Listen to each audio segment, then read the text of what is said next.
আমন্ত্রণ ২১-এর রাতে আমাদের আজকের বিষয় সবাই ঐক্য চায়, বাধা কোথায়। আমাদের সঙ্গে আজকে উপস্থিত আছেন বিএনপির সাবেক সংসদ সদস্য হারুনুর রশিদ। আপনাকে স্বাগত জানাচ্ছি।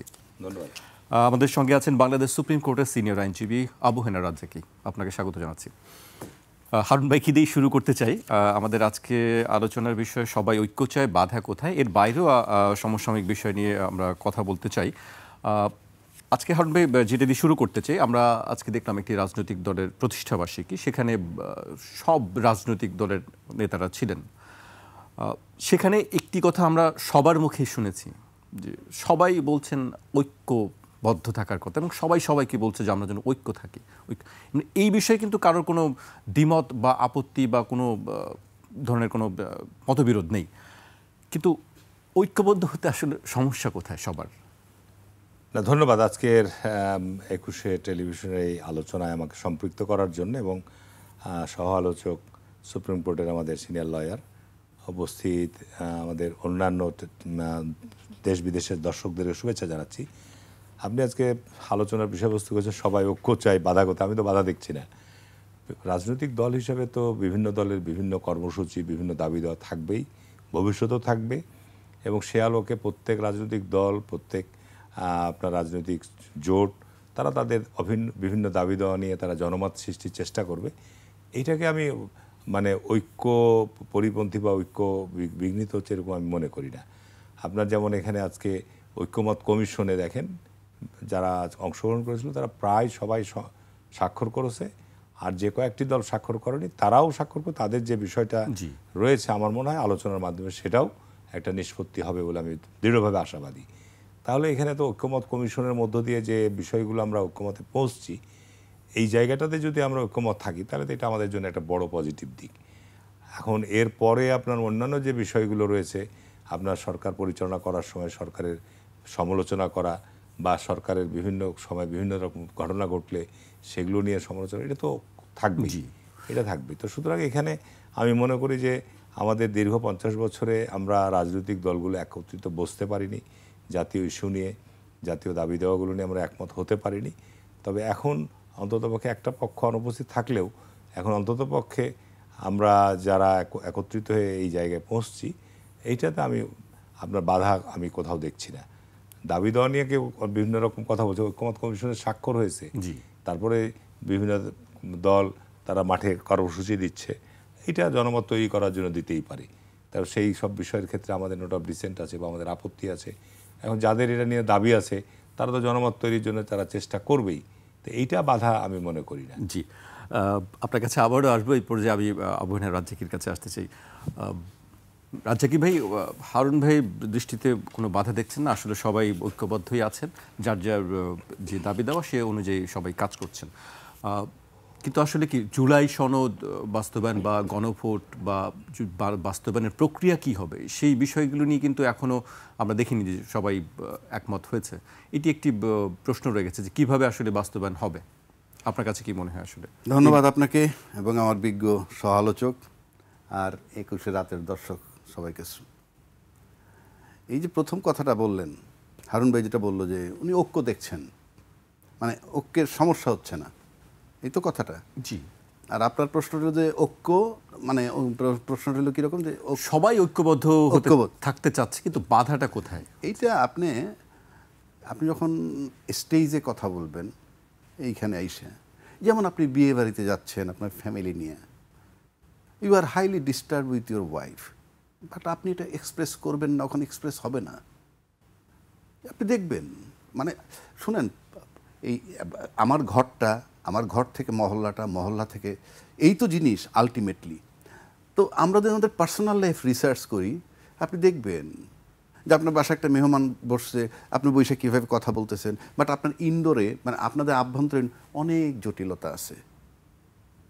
একদম কাচের মতো স্বচ্ছ কথাটা আমি বললাম, যে মুখে যত কথাই বলুক, বাট আমরা যখন কোনো প্রোগ্রামে যাই, কোথাও যাই, আমরা এমন লিপ সিম্প্যাথি বা এমন একটা অ্যাকশন করি যে এভরিথিং ইজ ওকে, বাট যারা বোঝার তারা বোঝে। আপনি রিকশায় চড়ে যখন যায় একজন ভদ্র মহিলা এবং একজন ভদ্র পুরুষ, দুজন হাজব্যান্ড ওয়াইফ কিনা বা একে অপরের গার্লফ্রেন্ড বয়ফ্রেন্ড কিনা, আপনি বুঝতে পারবেন তাদের বসার ভঙ্গিমায়। তার মানে বলতে হয় না অনেক কিছু। তা আপনি যত গল্পই করেন ঐক্য নাই। ঐক্য যদি থাকবে তাহলে এই প্রশ্নটা আসবে কেন? নাই বলেই আসছে। হারুন ভাই ঐক্য দেখেন, এক্সওয়াইজের সবাই ঐক্য দেখেন। বিষয়টা হচ্ছে বাংলাদেশের সবচেয়ে জটিল যে জায়গাটা, সেটা হচ্ছে বাংলাদেশের রাজনীতিবিদরা রাজনীতি করেন না, বাংলাদেশের রাজনীতিবিদরা ক্ষমতায় যেতে চান। এবং আমি বহু আগে বহু জায়গায় বলেছি, বাংলাদেশের যারা এমপি হন, মন্ত্রী পরের কথা, এমপি যারা হন তারা কিন্তু আমি দায়িত্ব নিয়ে বলছি, সংবিধান বলে দিছে যে তাদের কাজ কি। তাদের সেই কাজের ভিতরে ডেভেলপমেন্ট ওয়ার্ক নাই, সেই কাজের সাথে সুপারিনটেন্ডেন্টের সাথে আলাপের বিষয় নাই, সেই কাজের সাথে কোনো লাভজনক কাজের আলাপ নাই অর্থনৈতিক বিষয়ে।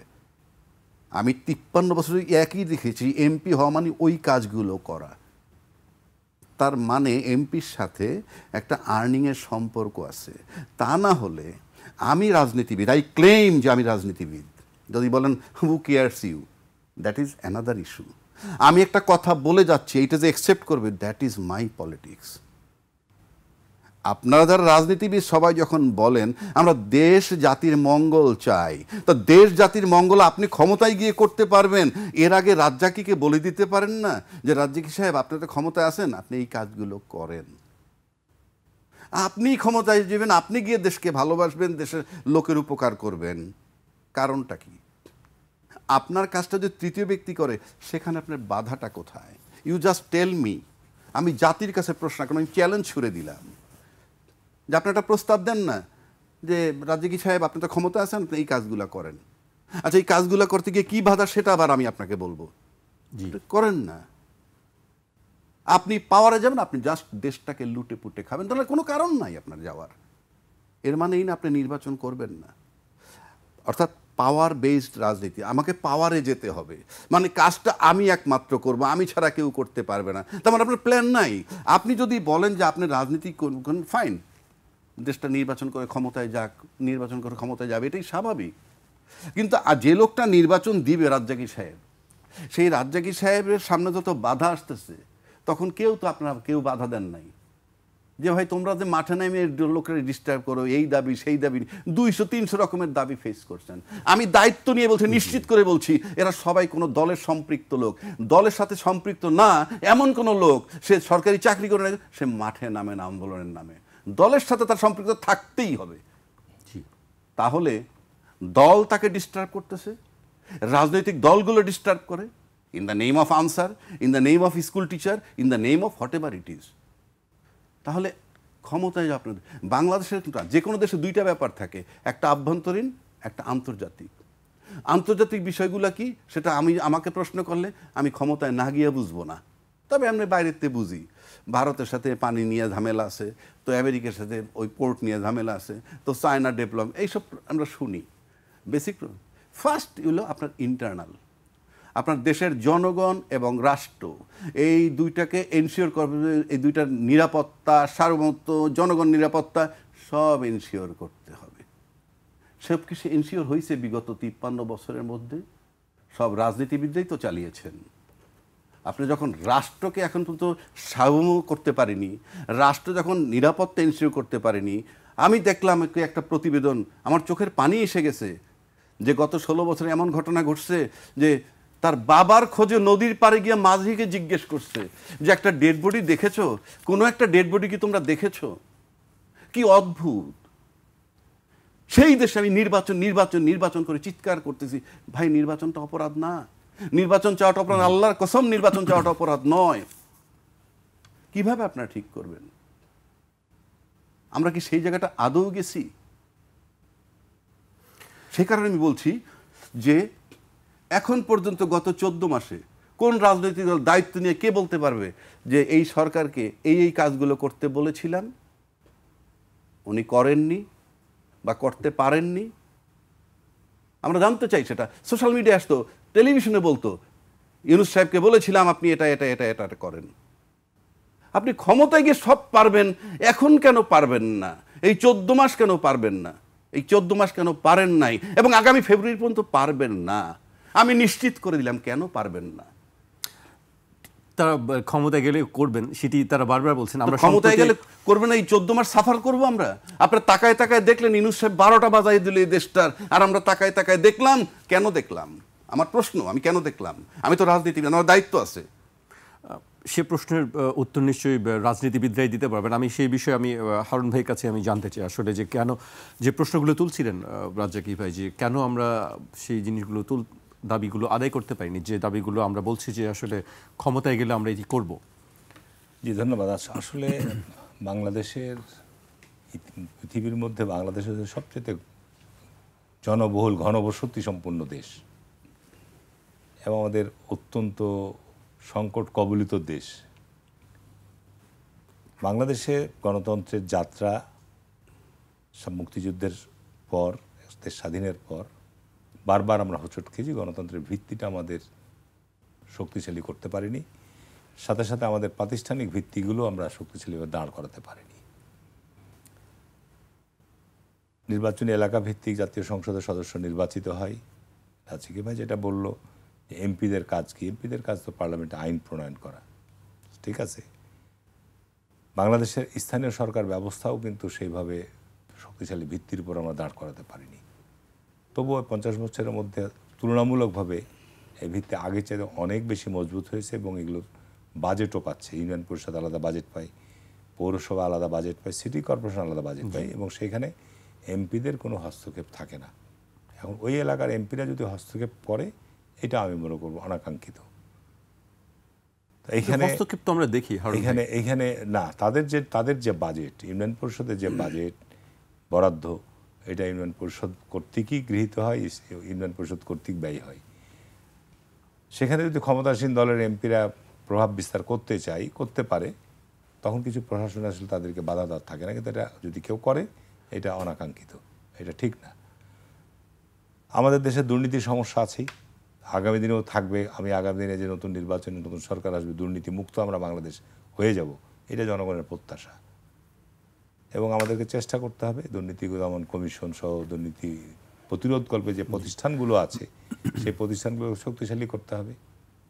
এই জায়গাটা যদি আমি নিশ্চিত করতে পারি, আমরা যখন এমপি নির্বাচন করি, আমরা যে হলফনামা দিয়ে আমাদের রিটার্ন দাখিল করি, আমি 5 বছর পর পর, শুধু এমপি কেন, আজকে রাষ্ট্রের সব জায়গারই ব্যক্তিদেরই, সচিব থেকে শুরু করে, সেনাবাহিনী থেকে শুরু করে, অন্যান্য টায়ারের যারা দায়িত্বশীল রয়েছে, বিচার বিভাগের বিচারপতি থেকে শুরু করে, সবারই এই দায়িত্ব গ্রহণ করার পর থেকে তারা প্রতি বছর যে রিটার্নটা দেয়, সঠিকভাবে যাচাই বাছাই হওয়া দরকার।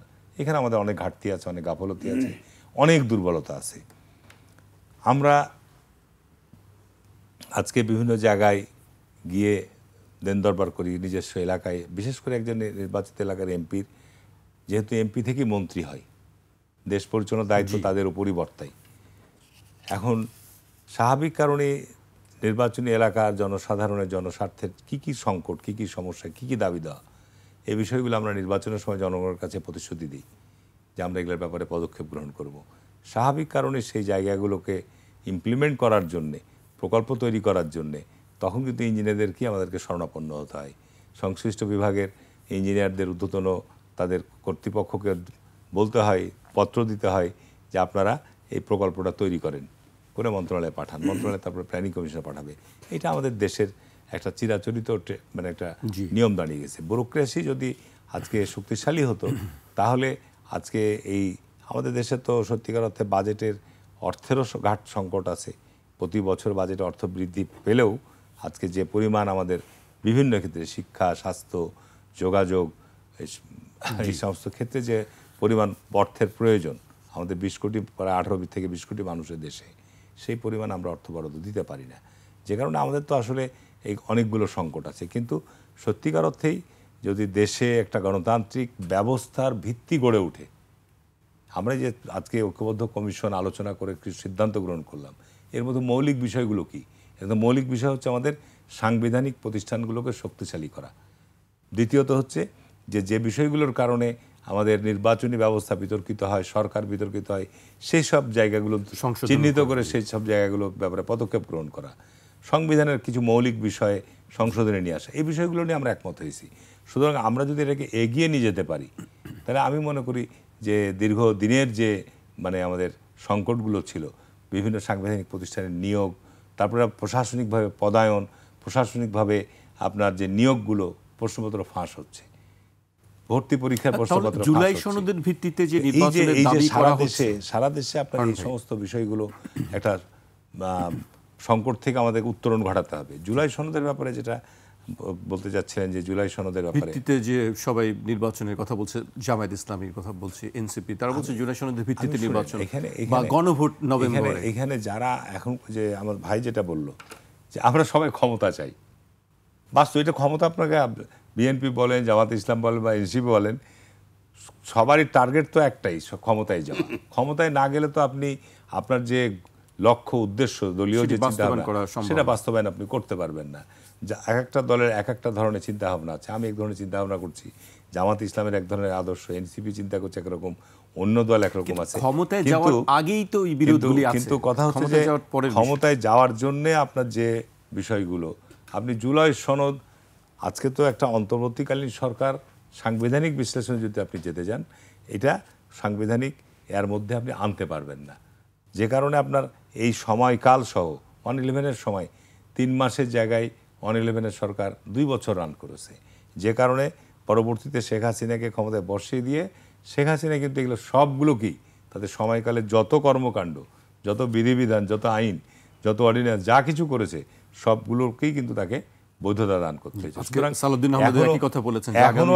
এখন আপনি গণভোট করেন, আমি আপনাকে খুব খোলামেলাভাবে বলছি, আজকে যে বিষয় ইস্যু নিয়ে আপনার বিতর্ক তৈরি করা হচ্ছে, যেটার কারণে আপনি বলছেন যে সবাই ঐক্য চায়, বাধা কোথায়, দেখেন এই বিষয়গুলো কিন্তু জনগণের মধ্যে একটা বিভ্রান্তি তৈরি করছে। আপনি গণভোট আগে করলে কি আর পরে করলে অসুবিধা কি? ইভেন নির্বাচনের দিন যদি আপনি নাও করেন, আপনি যদি নির্বাচন হয়ে যাওয়ার পরে, পার্লামেন্ট গঠিত হওয়ার পরেও যদি আপনি এই বিষয়গুলো নিয়ে গণভোট করেন, আমি তো আমার ব্যক্তিগত অভিমত, আমি তো মনে করি যে পার্লামেন্টে যখন আপনার বিল আকারে গণভোটের আমরা উত্থাপন করে গণভোটের প্রভিশন নিয়ে আসবো, অন্তর্ভুক্ত করব, যে হ্যাঁ গণভোট এখন পার্লামেন্টে এখন নাই সংবিধানের মধ্যে, তখন যদি আপনি করেন সেটা আরও বেশি এই জিনিসগুলো আপনার গণভোটের দ্বারা স্বীকৃত হবে। সুতরাং আমরা যদি রাজনৈতিক দলগুলো এই বিষয়গুলো নিয়ে খুব গভীরভাবে চিন্তা করেন, এগুলো অহেতুক রাজনীতি। আমি নভেম্বরেই আমরা গণভোট, গণভোটে কী, গণভোট তো সংবিধানে নাই। আপনাকে এখন যে এটা করবেন, যেটাই করেন না কেন গণভোট, যে বিষয়গুলো নিয়ে করবেন, আপনাকে আলটিমেটলি এই সব বিষয় কিন্তু আপনাকে আগামী পার্লামেন্টে আপনাকে নিয়ে আসতে হবে। সুতরাং এই বিষয়গুলো নিয়ে আপনি গণভোট, আমরা কেন নির্বাচনের দিন, সব শেষে বলেছি নির্বাচনের দিনের কথা, নির্বাচনের দিন করার কথা একটাই কারণে বলা হয়েছে যে অতীতে বাংলাদেশে 3টা গণভোট হয়েছে এবং এগুলো অনেক কোশ্চিন আছে। তো 3টা গণভোটের মধ্যে সবচাইতে কম ভোট কাস্ট হয়েছে। আমি আপনাকে দায়িত্ব নিয়ে বলছি, যদি আপনি নভেম্বর বা ডিসেম্বরে নির্বাচনের দিন ব্যতিরিক্ত গণভোট করেন, সাধারণ মানুষ কি 84 দফা সম্পর্কে অবহিত? সাধারণ মানুষ তো আপনার রাজনৈতিক দলগুলোর প্রতি আস্থা বিশ্বাস রেখে যে আমরা ভালো দল, দেশকে ভালো করতে চাই, আমরা এইসব বিষয়ে সিদ্ধান্ত গ্রহণ করেছি। এ ব্যাপারে আমার মনে হয় শতকরা 98% মানুষ অন্ধকারে আছে। সুতরাং আপনি ওই গণভোট দিলে মানুষ যে হুড় করে যে আপনার সব গণভোটে অংশগ্রহণ করে আপনাকে ওখানে মানে বলবে যে আমরা সব হাঁ করে দিলাম, এবং ওরা জাস্ট আগে যেভাবে গণভোটগুলো জিয়া রহমানের এরশাদের সময় যেভাবে হয়েছে, একটা পয়েন্ট ছিল, তারপর হ্যাঁ না। কিন্তু এখন আপনি যে বিষয়গুলো নিয়ে বিতর্ক সৃষ্টি করা হচ্ছে, আপনি জুলাই সনদে সনদ স্বাক্ষর করেছেন, অপেক্ষা করেন, বিশ্বাস আনতে হবে। তো এটা কি একটি বাধা না?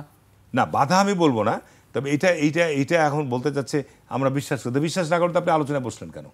যারা বলছে, যারা এই বিষয়গুলো নিয়ে দাবি করছে যে আমরা গণভোট আগেই চাই, আমরা পিয়ার চাই, এখন বলছে এই অন্তর্বর্তীকালীন সরকারকে হাত পা বেঁধে দিয়ে আমাদের যার যার রাজনৈতিক ইচ্ছা আছে, এটা তো আপনার এর সাথে আমি বলবেন এটা একেবারে একান্তই তাদের দলীয় মানে আপনার স্বার্থ, এর বাইরে কিছু না।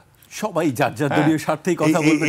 এই দলীয় স্বার্থ আনতে গেলে তো আপনাকে তাহলে জনগণের কাছে যেতে হবে, জনগণের ম্যান্ডেট নিতে হবে। জনগণের যখন আপনি মেজরিটি ম্যান্ডেট পাবেন, তখন আপনার এটার ক্ষেত্রে তার কারোর কাছে যেতে হবে না, তখন আপনি করবেন। জি হারুন ভাই, আমরা বুঝতে পেরেছি আপনার বক্তব্য। আমি রাজ্জাকি ভাইয়ের কাছে আসতে চাই। জুলাই সনদ কিভাবে বাস্তবায়ন হবে তার উপায় এখনো খুঁজে পায়নি ঐকমত্য কমিশন। মানে আপনার চুক্তি যখন কাল্পনিক, বাস্তবায়ন কেমনে করবেন? চুক্তিটাই তো কাল্পনিক। নির্বাচনের পর ক্ষমতায় যাবেন, ক্ষমতায় গিয়ে এইগুলা করবেন। দ্বিকক্ষ মানে নিম্নকক্ষ, উচ্চকক্ষ সবই তো কাল্পনিক, সবই তো হাইপোথিসিস। আপনি গিয়ে করবেন, আর তো কিছু নাই এখানে আছে। আমি একটা চুক্তি করলাম, কি 100 টাকা দিয়ে তোমার ঘোড়া শাল থেকে একটা ঘোড়া কিনবো। তারপরে গেলাম, ঘোড়া যদি আনতে যাই সবচেয়ে বড় ঘোড়াটা ধরলাম, যে না ভাই সবচেয়ে বড় ঘোড়ার কথা তো না বলা নাই। কোনটার কথা বলা আছে? 100 টাকা সবচেয়ে ছোট টাকা, ওটা তো ওখানে লেখা নাই চুক্তিতে। কি চুক্তিটা কি করলেন আপনি? আপনি দ্বিকক্ষ, উচ্চকক্ষ, নিম্নকক্ষ মানাবেন, 2 বছরেরও টাইম, পার্লামেন্ট হওয়ার পর 2 বছরের মধ্যে এটি বাস্তবায়ন করবেন, এই তো আপনাদের কথা। 1, 2 হচ্ছে হারুন একটা কথা বলল যে গণভোটে সবচেয়ে কম ভোট পড়ছে। আমি ধরে নিলাম গণভোট দিলে মাত্র 1 লক্ষ ভোট পড়বে। তাতে ওই মঞ্চে যারা ছিল জুলাই সনদের জন্য তাদের চেয়ে তো বেশি হয় নাকি তাদের চেয়েও কম হয়?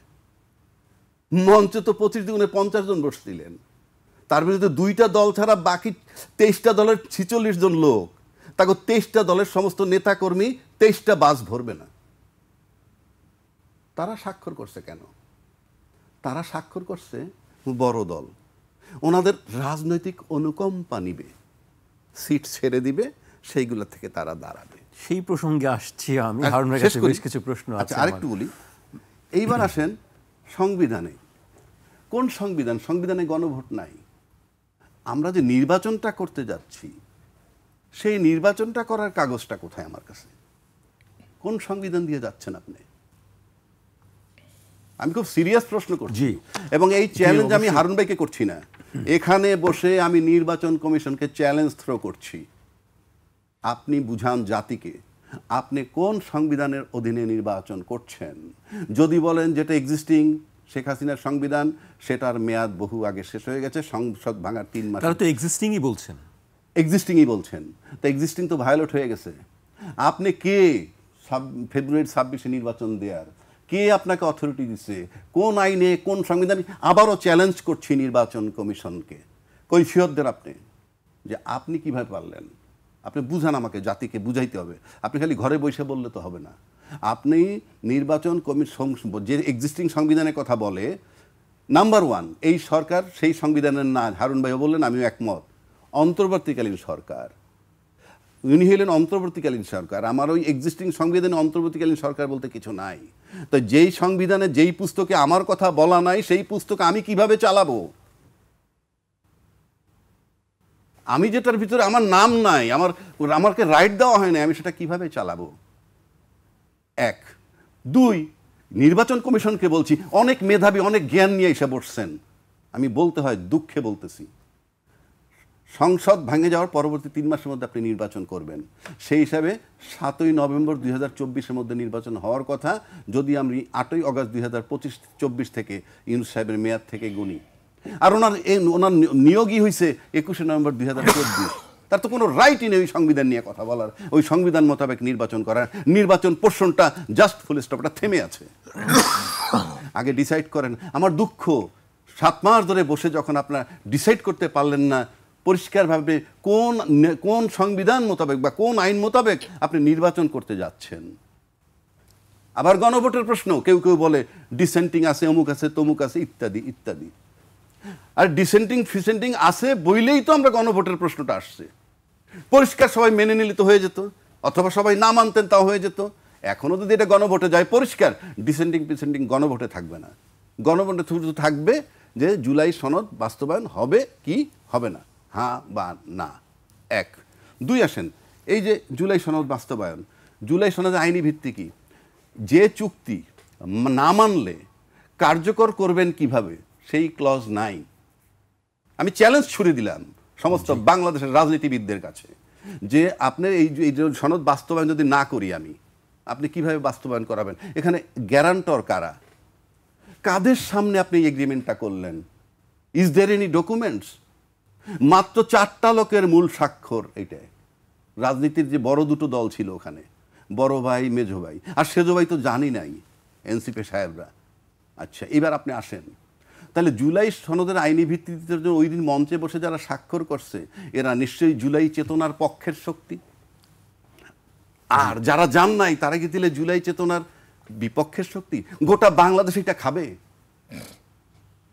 কোনো শর্ত নেই, বিনা কন্ডিশন, যে কোনো উপায় তাদের স্বাক্ষর নেওয়া ছিল জরুরি। তারা যত তুচ্ছ, অথচ সেদিনই তাদের যার হাতে আর্টিফিশিয়াল হাত ছিল সেটাও ভেঙে ফেলা হয়েছে। পরিষ্কার কি বার্তা দেয়? So it is not so easy, এবং আমার কাছে মনে হয় না এটা খুব সহজে যাবে। যদি যাইতো, কেন শুধু নির্বাচনের আলাপটা হচ্ছে না? কেন সেদিন স্বাক্ষরের পরেও এখন দফায় দফায় প্রধান উপদেষ্টার সাথে বসা হচ্ছে? কি কারণটা কি? নির্বাচনের ডেট দিছে, মানে মোটামুটি আইডিয়া দিছে, এখন তফসিল দিবে, নির্বাচন করেন, বসছেন কেন? আমি বুঝি না তো। I am sure all the political parties they are confused, যে ইলেকশনের পথটা খুবই অমসৃণ। সেই কথাটি আসলে সবাই বলছেন, সব রাজনৈতিক দলের পক্ষ থেকে সবাই বলছে যে প্রশাসনে তার লোক, ও বলছে প্রশাসনে অমুকের লোক, সবার ক্ষেত্রে কিন্তু এই বিষয়টি কেন একই। সেটা আমি আসছি, পরে আমাকে একটু বিরতিতে যেতে হচ্ছে। দর্শক, একটি বিরতি নিচ্ছে, ফিরছি এখনই।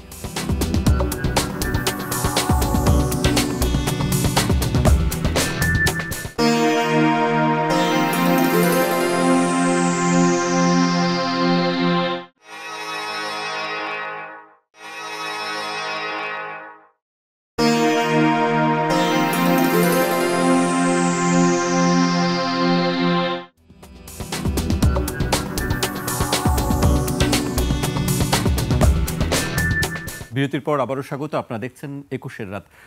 আমাদের সঙ্গে আছেন বিএনপির সাবেক সংসদ সদস্য হারুনুর রশিদ এবং সুপ্রিম কোর্টের সিনিয়র আইনজীবী আবু হেনা রাজ্জাকী।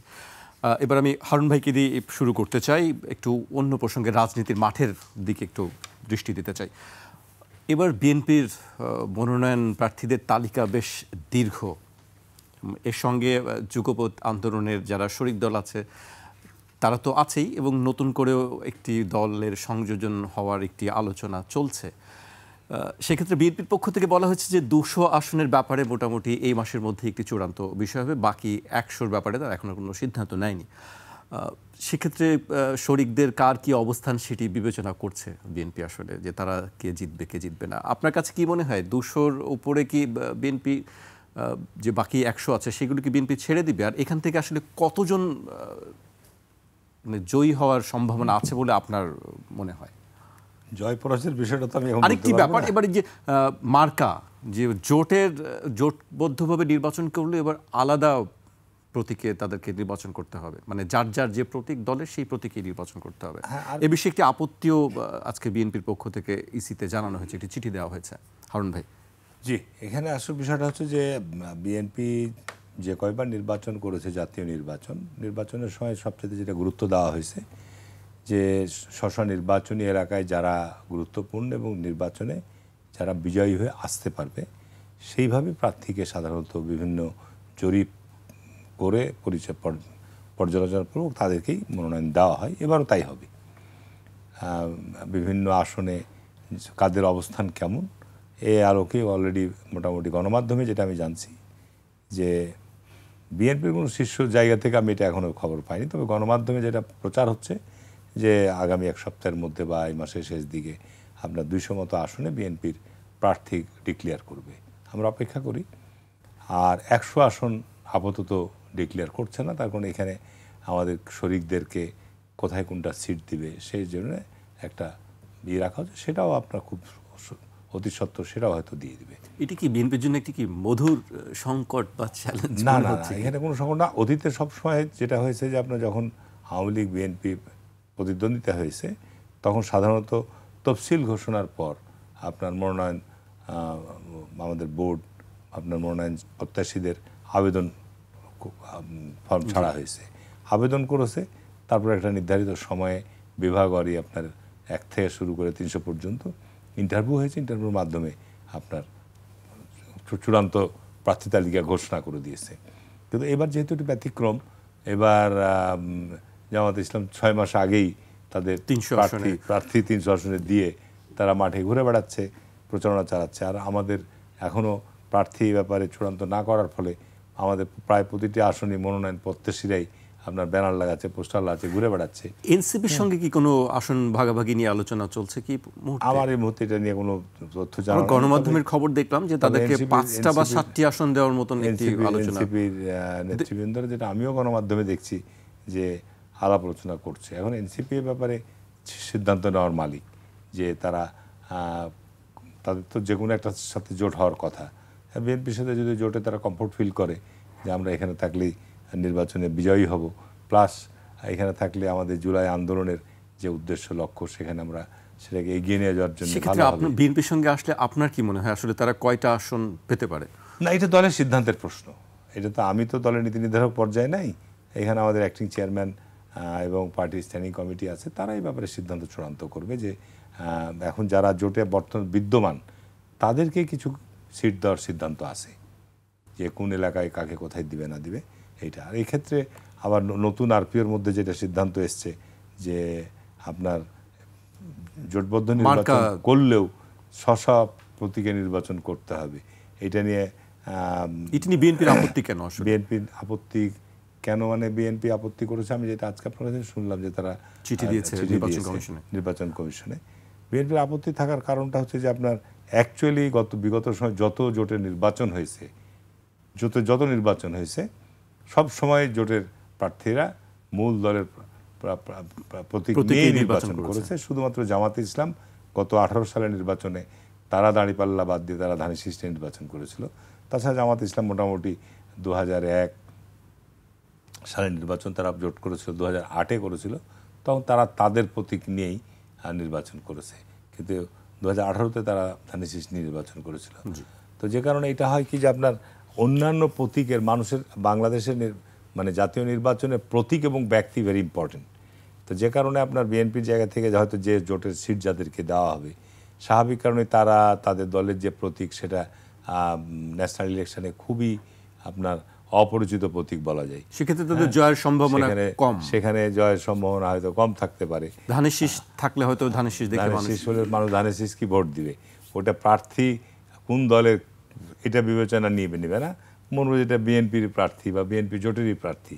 যে কারণে এখানে স্বাভাবিক কারণেই বিএনপির জায়গা থেকে হয়তো বলা হয়েছে যে এই ক্ষেত্রে জোটের প্রার্থীদেরকে একই প্রতীকে করতে চাইলে, যদি করতে চাই আপনার ওইটা অপশান আছে। আপনি আগেও ছিল যেটা অপশান, যে আপনার জোটের প্রার্থী হলে নিজের নিজ দল নিজে প্রতীকও ভোট করতে পারেন, আবার জোটের যে কোনো প্রতীক নিয়ে আপনি নির্বাচন করতে পারেন। আমি মনে করি যে এই অপশানটা রাখা উচিত, যে আপনার জোটের ক্ষেত্রে। আর জোট না হলে তো জোটে নির্বাচন করছে, আপনি যখন ইন্ডিভিজুয়াল নির্বাচন তখন তো আপনি আপনার প্রতীক নিয়েই ভোট করবেন। কিন্তু যখন জোটে যে জোটের ক্ষেত্রে আপনি বলছেন জোটের ক্ষেত্রে এই জায়গাটা শিথিল থাকা উচিত প্রধান দলের, মানে এই অপশনটা থাকা দরকার যে জোটের যদি তারা জোটের প্রতীক হিসাবে নির্বাচনের প্রার্থী হতে চায়, এটা তাদের ইচ্ছা। আবার যদি তারা নিজের দলের প্রতীক নিয়ে ভোট করতে চায়, এই অপশনটা রাখা উচিত। মানে আপনি বলছেন যে তাদের সিদ্ধান্ত। রাজ্জাকি ভাইয়ের কাছে আসতে চাই। রাজ্জাকি ভাই, এই ক্ষেত্রে কি আসলে মনে হয় না যে রাজনৈতিক দলগুলোর নিজস্ব স্বকীয়তা নষ্ট হয়? প্রথম কথা হলো যে আমরা একটা কথা কিন্তু প্রায়ই বলি, দেশের সাধারণ জনগণ যারা, তারা সংবিধান বোঝে না, তারা গণভোট বোঝে না, গণতন্ত্র বোঝে না, পিআর পদ্ধতি বোঝে না, আমরা সবাই কিন্তু তাই বলি। আমি যদি এর সাথে দ্বিমত করি, আজকাল গ্রামের মানুষ বা সাধারণ লোক এই জায়গাটায় নাই। মানে এই বিশ্বাসটা তাদের কাছে আছে, তারা বোঝে না। বোঝে মানুষ না, আমি বলছি বোঝে না কমন আমরা একটা কথা। এটার মানে হচ্ছে যে অন্য দলের যাকে আপনি নমিনেশন দিবেন সে ভিন্ন দলের লোক, কিন্তু গোটা দেশের লোক জানবে এটা অমুক দলের প্রার্থী যদি সেই দলের প্রতীক সে ব্যবহার করে। নিজের দলেরটা বাদ দিয়া যদি ওনাদের দলেরটা ব্যবহার করে, ফর এক্সাম্পল হারুন ভাইদের বিএনপির দলেরটা, তখন গ্রামের লোক কিন্তু জানবে না, কারণ গ্রামের অত ব্যক্তিকে চেনে না, তার মানে মার্কায় ভোট দিল। আলটিমেটলি গ্রামের মানুষের সাথে প্রতারণা করা হইল, যে তুমি তোমার দলের মার্কা দেখে ভোট দিলা, কিন্তু ব্যক্তি তোমার দলের নয়। Try to understand my point. তো আপনি এই প্রহসনটা কেন করবেন? 1 নম্বর। 2 নম্বর, আপনি যদি বহুদলীয় গণতন্ত্রে বিশ্বাসী হন, তাহলে যার যার প্রতীকে নির্বাচন করুক, তার পপুলারিটি আমরা দেখি। আপনারা তো বলে দিবেনই যে আমাদের ভোটগুলো ওখানে দিও, কেননা তারা নিশ্চিত না যে যদি বলি অমুক দলের মনোনীত প্রার্থী, কিন্তু ওই দলের মনোগ্রাম তার নাই, ওই দলের ইয়েটা নাই, কিন্তু উনি, সেক্ষেত্রে তার ডুবে যাওয়ার সম্ভাবনা মোটামুটি 100 ভাগ। কারণ আজও বলছি, বাংলাদেশে দল প্রতীক ছাড়া ভোট দেয় না 99% ক্ষেত্রে। যদি তাই হইতো, তাহলে যে ব্যক্তি 5 বার এমপি হয়েছেন এই জীবনে কোনো দল থেকে, এবং 2 বার মন্ত্রী হয়েছেন কোনো দল থেকে, তাকে যদি জনপ্রিয় ধরা হয়, আমি চ্যালেঞ্জ ছুড়ে দিচ্ছি, তাকে দলবিহীন একবার নির্বাচন করতে বলুন, আপনি নিশ্চিত থাকেন 5 বার এমপি হয়েছে, 2 বার মন্ত্রী হয়েছে, সেও মেম্বার হওয়ার ভোট পাবে না। তার মানে আলটিমেটলি মার্কা। আর কিছু লোকরে আপনারা পকেটস্থ করার জন্যে, কারণ এরা হইল ছোট দল, অর্থাৎ সারা পিয়ার পদ্ধতিতেও যদি দাঁড়ায় এরা সারা দেশে 2 লাখ ভোট পাবে না, যা দিয়ে একটা আসন পেতে পারে। But they are poisonous, because তারা পয়জনাস বলতেই তারা কথা বলে, মিডিয়ায় আসে এবং এদেরকে ব্যবহার করে, ইন্টারনালি বলেন এক্সটার্নালি বলেন, এই ভয়গুলো এড়ানোর জন্য, এই দোষগুলো এড়ানোর জন্য মুখ বন্ধ করার পদ্ধতি, যেটা গণতন্ত্রের নামে জাস্ট প্রতারণা। ইন্টারনালি এক্সটার্নালি ব্যবহার করে এটা কারা কিভাবে? আপনি আপনার একটা দেশ তো এখন শুধু ইন্টারনাল বিষয় নিয়ে নাই, এক্সটার্নাল বিষয় আছে। গল্প করে তো লাভ নাই। আপনি এতটুকু একটা ভূখণ্ড, হোয়াই ইট ইজ ইম্পর্টেন্ট, এটা আপনার লোকেশনের জন্য ইম্পর্টেন্ট। সুতরাং আমরা কিছু বুঝি, সব কথা বলতে হয় না। ওই যে বিয়ে বাড়িতে যেমন আপনি বডি ল্যাঙ্গুয়েজ বুঝতে পারবেন এদের ফ্যামিলি লাইফ কেমন। বাট যাচ্ছে, কিন্তু এই যাচ্ছে গাড়িতে কোনো কথা নাই, পুরো গাড়িতে যে গেল 40 মিনিট কোনো কথা নাই, অনুষ্ঠানে গিয়ে তো আবার হাসি দিচ্ছে, আবার অনুষ্ঠানে গিয়ে কথা বলতেছে। টোটালটা এই যে প্রহসন, আপনাকে একটা সত্যের জায়গায় আসতে হবে। এবং এইগুলির ভিত্তি থেকেই বাংলাদেশের রাজনীতিতে তৈরি হয়েছে, রাজনীতিতে শেষ কথা বলতে কিছু নাই। এবার আসেন, আপনি যেটা বললেন, এই আমি বলি যে 200 আসন সবুজ সংকেত দিছে, আর এই যে 100 আসন, এই 100 আসন দিচ্ছেন না কেন? ওখানেই ধরেন রাজনৈতিক অনুকম্পা চাওয়ার জন্য যারা বসে আছে তাদের জন্য রাখছে।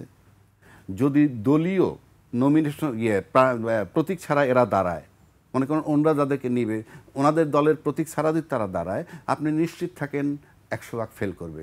1, 2 প্রতীক দিয়ে যদি দাঁড়ায়, ওখানে যারা কোয়ালিফাইড লোক আছে, বিএনপির মতো বড় দলে 3-4টা ব্যক্তি কোয়ালিফাইড, গল্প করে লাভ নাই। 5-6 জন আছে, অনেক জায়গায় 7 জন, মিনিমাম 3 জন। এমন কোনো জায়গা নাই যেখানে মিনিমাম 3 জন নাই।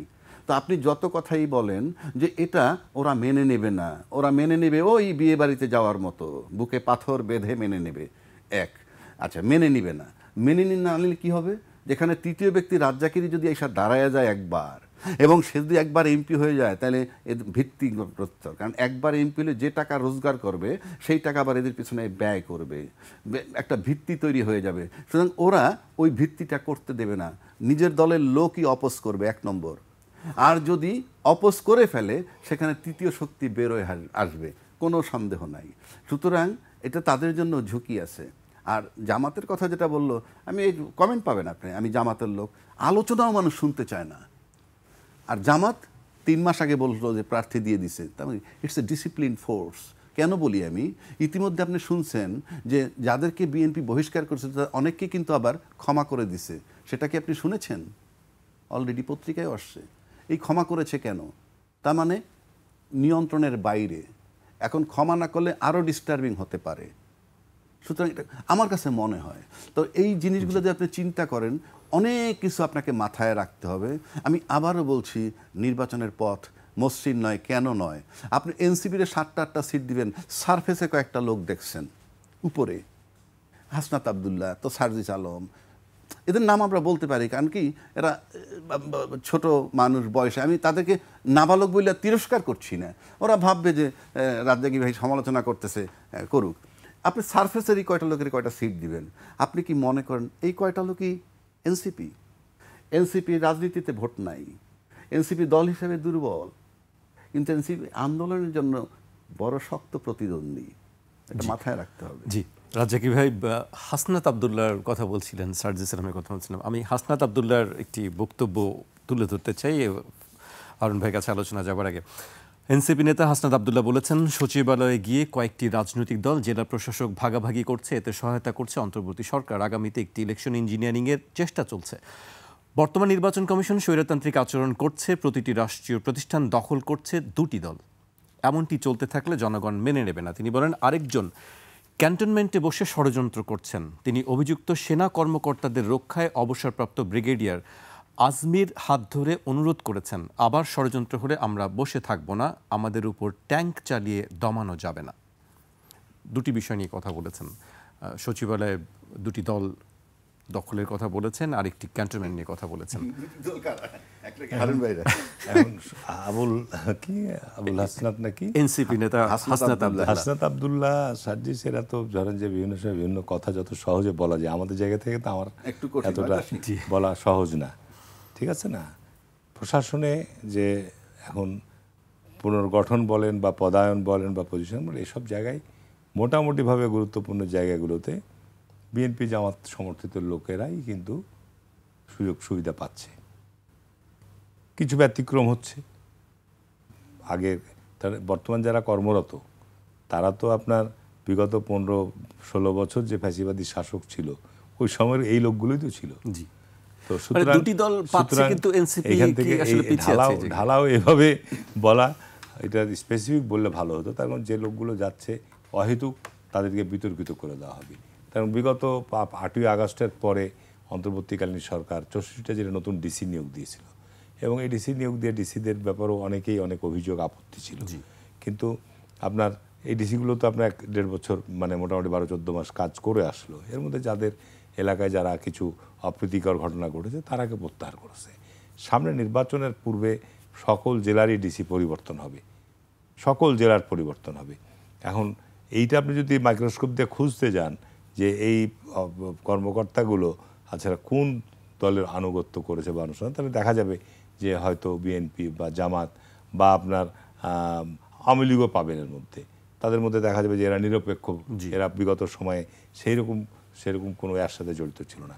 সুতরাং আপনাকে তো প্রশাসনের লোক তো আপনাকে হঠাৎ করে আপনি তৈরি করতে পারবেন না। আপনার বাংলাদেশে যত আপনি নিয়োগ হোক, এখনও যেগুলো নিয়োগ হবে কেউ না কোনো দলের তারা সদস্য সম্পৃক্ত, কেউ সমর্থক, এর বাইরে তো আপনি লোক পাবেন না। সুতরাং এটা একটা ঢালা অভিযোগ করাটা ঠিক না।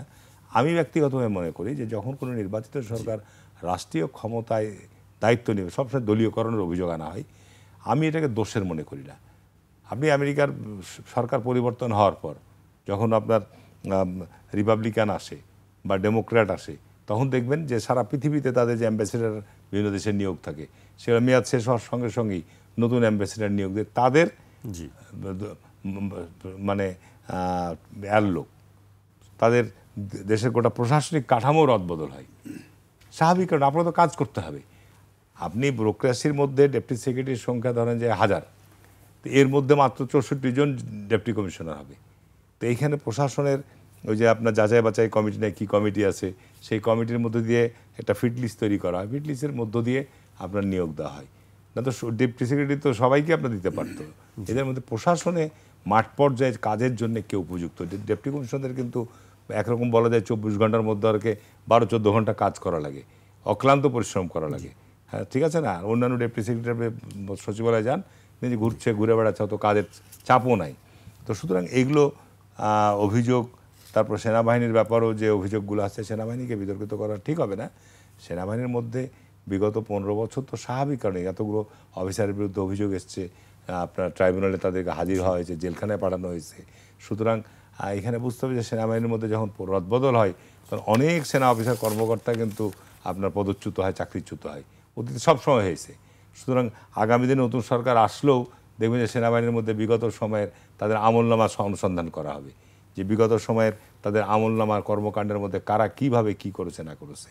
আর সবচেয়ে আমাদের দেশে যেটা বড় সমস্যা, আগেও বলেছি যে সকল প্রতিষ্ঠানের মধ্যে দুর্নীতির একটা বড় আপনার সমস্যা আছে। এইটার জন্য আমাদের দুর্নীতি দমন কমিশনের প্রতিষ্ঠানকে শক্তিশালী করা এবং এইটার ব্যাপারে প্রাতিষ্ঠানিক ব্যবস্থা গ্রহণ করা। এখন আপনি সেনাবাহিনীর একজন জেনারেল বা সেনাবাহিনীর একজন ব্রিগেডিয়ার জেনারেল, তার কর্মকাণ্ড সম্পর্কে আপনি পদক্ষেপ নিতে গেলে আপনি ভয়ে আপনার হাত পা কাঁপবে, নিতে গেলে আমার চাকরি থাকবে কিনা। আপনি একজন সচিব, একজন এমপি, একজন মন্ত্রীর বিরুদ্ধে আপনি সিটিং, তার বিরুদ্ধে আপনি কোনো ব্যবস্থা গ্রহণ করতে যাবেন না, এইটা ঠিক না। এটা যদি আপনি সত্যিকার দেশকে একটা শৃঙ্খলার মধ্যে আইনের সুশাসনের জায়গায় আনতে চান, তাহলে অপরাধী হিসাবে আপনাকে ধরতে হবে। তো যে কারণে এই জায়গাগুলোকে যদি আমরা ঠিক করতে পারি, এটাই তো আপনার আজকে আমাদের প্রত্যাশা। এই জুলাই আগস্টের যে আন্দোলনের যে বৈষম্যমুক্ত বাংলাদেশ আমরা গড়ব, আমরা আপনার অনিয়ম দুর্নীতি বন্ধ করবো, এগুলো তো আমাদের চিন্তা বা এগুলো আমাদের প্রত্যাশা। জি, হারুন ভাই, আমরা একেবারে শেষ পর্যায়ে চলে এসেছি। আমি রাজ্জাকি ভাইকে দিয়ে শেষ করব, তার আগে একটি বক্তব্য আমি উল্লেখ করতে চাই। সম্প্রতি এই বিষয়টি এনসিপি নেতা সার্জিস আলম ফেসবুকে লিখেছিলেন 44তম বিসিএস রিপিট ক্যাডার বিধি সংশোধনের ফাইল চূড়ান্ত স্বাক্ষরের জন্য আজ বহুদিন যাবৎ প্রধান উপদেষ্টার কার্যালয়ে পড়ে আছে। কারণ জানি না, হ্যাঁ বা না বলে ফাইল ছেড়ে দিন প্লিজ। ফাইল সেখানে থাকা অবস্থায় প্রধান উপদেষ্টা মহোদয় 2 বার বিদেশ ঘুরে এলেন, কিন্তু ফাইল নড়ে না। এর চেয়ে দুর্ভাগ্য আর কিছু হতে পারে না, অথচ ছেলে মেয়েদের জীবন নির্ভর করছে এর উপর। একটা যৌক্তিক বিষয় সিদ্ধান্ত নিতে এত লাল ফিতার দৌরাত্ম্য কেন?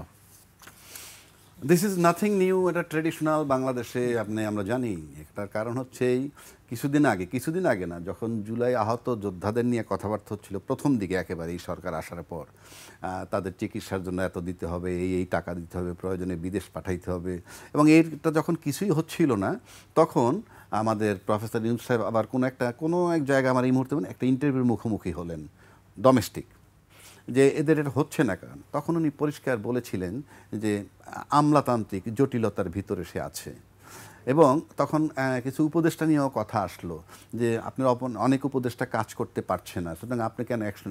সে বলছে আমি নিজেই তো করতে পারতেছি না, মানে যে কারণে সে করতে পারছে না সেটা সে পরিষ্কার বলে দিয়েছে। সামহাও আমাদের দেশের প্রশাসনিক কর্মকর্তা যারা আছেন, যে সেক্টরে থাকেন, আজকে পর্যন্ত তারা নিশ্চিত যে they are not losing their job for making non cooperation to the government. এই যে নন কোঅপারেট করতেছে না এবং এটার জন্য কিছু হবে না, এটা তারা মোটামুটি আজকে পর্যন্ত নিশ্চিত। আর কিছুটা যে ঘটনায় তা না, আজকে ধরেন সেনাবাহিনীর 14 জন কর্মকর্তা নিয়ে যে বিষয়টা হলো, এটাও বাংলাদেশ একটা অস্বাভাবিক ঘটনা ছিল, বাট সেটা হয়েছে। তো এরকমভাবে চিন্তা করলে আপনি যদি এইভাবে ভাবেন, সার্জিস আলমরা যেটা বলছে সেটা তার আমলাতান্ত্রিক জটিলতা। এবং আমরা এও জানি সরকারের ভিতরেই অনেক উপদেষ্টা নন কোঅপারেট করতেছে বলে অলরেডি সোশ্যাল মিডিয়ায় আসতেছে। How far it is true আমরা জানি না, তাহলে তো এই জটিলতা থাকবেই। এবং এটা nothing new, it is accepted by the politicians. যেটা একটু আগে আমি আপনাকে বলে আসলাম যে এতগুলো আন্দোলন হইল, আমি আবারও বলছি, নন পলিটিক্যাল লোক ছাড়া কোনো সাধারণ লোক যিনি দলের সাথে সম্পৃক্ত না, এদের 5টা ব্যক্তি একত্র হইয়া বাংলাদেশের কোথাও কোনো আন্দোলন করে না। If it is a fact, তাহলে এই যে এটা হচ্ছে না, এটা সার্জিস আলম চিৎকার করতেছে, আমি তো হারুন ভাইদের চিৎকার পাচ্ছি না, অনেকের চিৎকারই পাচ্ছি না। তার মানে still he is non cooperated by the আমলাস অফ প্রশাসন এবং পলিটিশিয়ানস, এবং তার ভিতরে সে যে সার্ভাইভ করতেছে, এটা আমার কাছে অনেকটাই মিরাকেল মনে হয়। জি, আজকে আমাকে এখানেই শেষ করতে হচ্ছে। আপনাদের দুজনকে অনেক ধন্যবাদ আমাদেরকে সময় দেওয়ার জন্য। দর্শক, আজ এখানেই শেষ করছি। কাল আবার দেখা হবে ঠিক রাত 12টায়।